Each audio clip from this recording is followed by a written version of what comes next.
Welcome to February. I know by this time you have your goals for 2023 in place. The last time we spoke, we mentioned about using vision to create a very manageable plan for 2023. One of the things I believe you considered is your money, your finances, where your money is going. Why is it important to even think about your finances? Your finances ensures the overall stability and security. If you do not have your finances in shape, you might not even be in the right frame of mind to achieve the other plans or goals you had for yourself. So to begin the journey of building our financial muscles, we want to look at budgeting today. So what is budgeting? A budget is a plan or an estimate, often itemized, of your income versus your expenses. It is putting in place a plan of how to spend your money. Two things come to mind when you want to budget: how much you are making and how much you are giving away. You can think of it as a balance. You have your income on this hand and your expenses on the other hand. If you spend more than you make, you realize that your balance will not be in shape. It will be tilted in this direction, and what happens? You see yourself in debt year after year. And I don't think you want to be in that situation, because the debtor is a servant of the lender. You don't want to be a servant of anyone. So I want to give you reasons why it is important to budget. Then after that, I will share with you a template I have created and I've been using for the past year. It has really helped me to put my finances in shape. So why at all do you need to budget? 1. Budgeting helps you to control your spending. Just think about how your life has been anytime you don't have a budget, you don't have a plan. You just wake up and you spend anyhow. Whatever people say, you go with the rhythm. I know it can be fun to be spontaneous, but that is not how to live, because before you realize, you spend all your money and you may have to borrow from a friend or from your bank or use your credit card. So having a budget puts a structure of your expenditure. 2, having a budget helps you to save. Why is this so? Because you put it in your budget that this is the amount you're going to save. And you save that amount even before you think about what you are going to spend on. So you are creating a buffer system whereby there is money in your account already, because that is the first thing you do when you get your income. 3, having a budget helps you to prepare for emergencies. I'm like, whatever you want to think about putting on your budget, that's what you do. If you plan, you control expenses, you have money that you save aside, then definitely, when something comes out of the blue, you will have money there to support you. And we all don't know, because emergency can come from different angles. We don't have control over that. So having a budget gives you a certain sense of security or comfort in terms of building your muscles for emergency. 4, having a budget helps you to avoid debt or get out of debt. I have already mentioned that a debtor is a servant of the lender. If you have debt, it helps you to allocate resources to redeem your debt. It also helps you to avoid going into debt. 5, having a budget helps you to keep on track with your financial goal.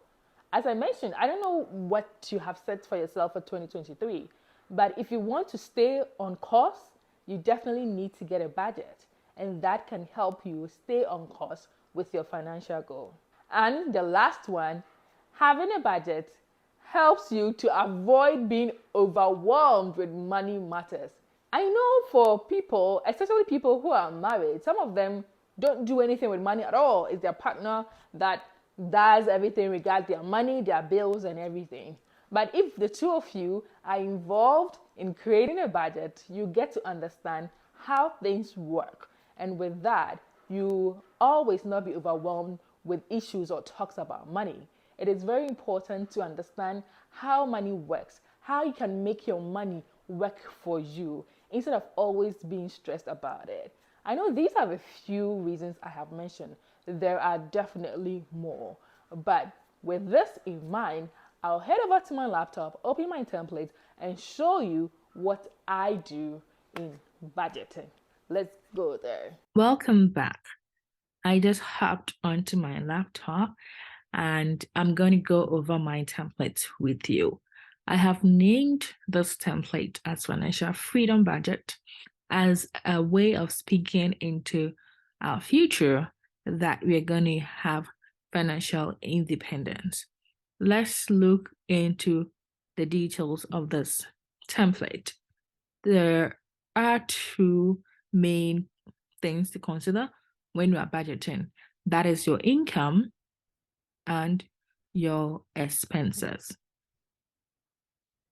So I would go over some of the key things in here with you. So at the income side, I have the incomes you're likely to get as an individual. This is highly customizable. So if you want to add any extra row to it, you just go here, you click on it, and you add a row above or below so that you can just insert whatever thing you have here. So don't be restricted by what is here. So first of all, at the income side, we have our take-home income. That is the money, the salary they pay you, whether it is bi-weekly or monthly. We have income from side hustle, and we also have income from passive sources, which could be dividends, or if you have a digital platform that you are making money from. At the expense section, the first item that I would want you to consider when you are looking at your expenses are things that invest in you. That is, invest in yourself first expenses. So basically, this will be towards savings and investment. I am a Christian. I believe in giving and tithing. So I have that here as one of the first expenses that I will take care of. So I have my emergency fund, retirement, investment, short-term savings, and giving. So that could be giving your tithe to the church or to the orphanage or to a charity or anything like that. You just add everything here. Then you move on to your fixed expenses. So fixed expenses will be the household, food, and transportation. Then if you have any debt, you would have to factor them over here too. Then your discretionary expenses. That is for your personal care. So if you want to buy any beauty product or clothes or shoes or anything like that, it will all be budgeted under this section. Then you have entertainment and travel.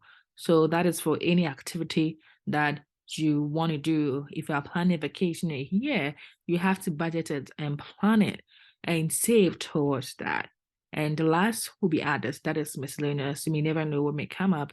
So you may want to put some money aside.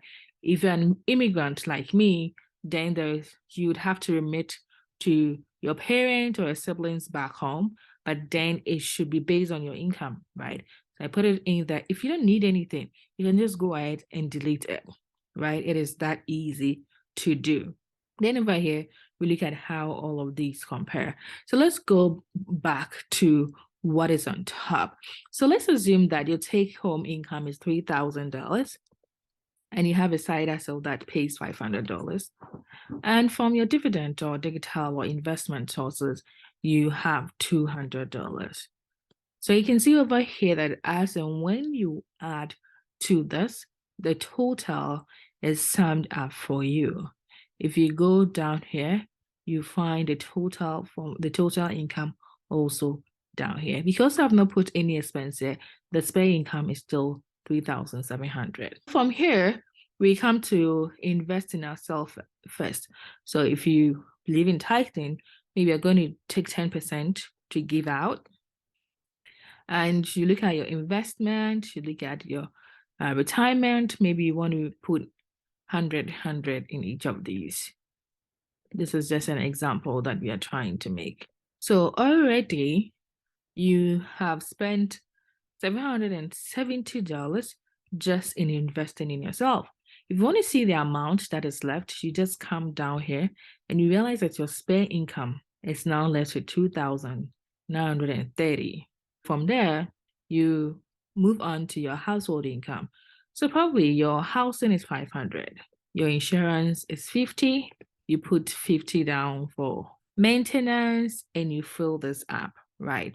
Then you come to food, maybe you're budgeting 100 for food, your transport car payment, let's say $200. Let's look at how much is left.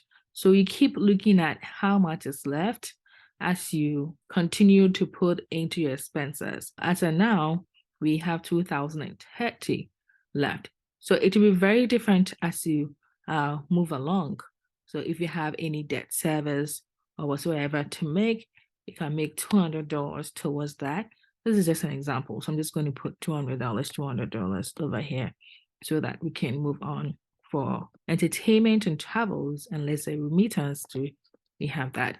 So then when you come here, you see that the total income you have is 3,700. So far, you have expensed 2,470 as the budget, what you are planning to spend for the month. And this is your spare income. This is what your budget is saying. This is the amount of money that you have left. So with this, you can decide whatever you want to do. You can thereby go and increase some of the investment you are making in yourself or any of the things below that you want to do. This spend section over here is to help you track how you are meeting the target you set for each of the section. So for the fixed expenses, I believe that there's little you can do about it because your rent is fixed for the month. The insurance is fixed. Maybe maintenance, you have a wiggle room there. Utility, it also depends because you can't say that you're going to push on utilities, your phone bill, and the others. When it comes to food, you really need to budget for food. If you want to take out, that's fine. But if you want to save money, then your budget for groceries will be way higher than the eat out. So your transportation, if you have a car, you definitely need to pay your car payments, your insurance, gas, and all of that. So where you really have much room is for the discretionary expenses, entertainment and travel, and others. So let's say as you move throughout the month, you've paid your 500, you've also paid the insurance. So maintenance, maybe that month you spend only $20 on maintenance. So what happens over here? You can see over here that even though you budgeted for 50, because you spent only 20 for that month, you are left with $30. So that is the $30 change that you have. Your food, maybe you spent only $80. Car payment is fixed, so you pay the car payment. Your student loan too, it might be fixed. Maybe if this is higher than the regular one that you need to pay, you pay 180. You realize that you have $20 that is left. Then with hairstyling, maybe you've already done your hair or whatever for the previous month. So this time you're not really spending much. We spent something like $30 to buy makeup or something like that there. And for air tickets, let's say $50, you put it there. Remittances too, you put only $50 or for miscellaneous, right? So now let's come down over here. You realize that we have our income here, you have the expense here, and you have the spare 1,230 that is left. Over here is from the spend. So this is a total budget. This is equal to this. This is equal to the total budget that you had. This will be the spend. This is the amount of money you actually spent. So this one will be the amount after your expenditure for the month. This is the amount you budgeted for. This is the amount of money you spent the month. And this will be the one that is left for you. So this is the savings that you actually made from the income that you have. So don't confuse these two. The very first one is from the budget, and that looks like the total income minus the expenses. And this is the spare that you get. With this one, you can redistribute it here in your savings and investment, or you can add it to your discretionary spend. But when you come to the one from the spend, this is just looking at the amount of money that you put there to spend, your budget. How much did you actually spend? So over here, you realize that our expenses, 2,470. But then within the month, you only spent 1,160. So this will be the amount that is left. So with this, you can copy this sheet let's say if you want to, this is for February. So let me name this sheet February. If you want to do for March, you can add a new sheet, copy this, and paste it over here. Right. Once you have it over here, do not delete what is at the total because this is where the formulas are. Just delete anything that is not the total. Once you do that, you'll be able to get an empty sheet for you to work with it as well. So I hope this will help you to learn how to budget. This is a first step towards building your financial muscles. If you really enjoyed this video, just comment, and I hope you really have a nice time trying to plan your budget for the month. Like this video, subscribe to my channel if you have not done that.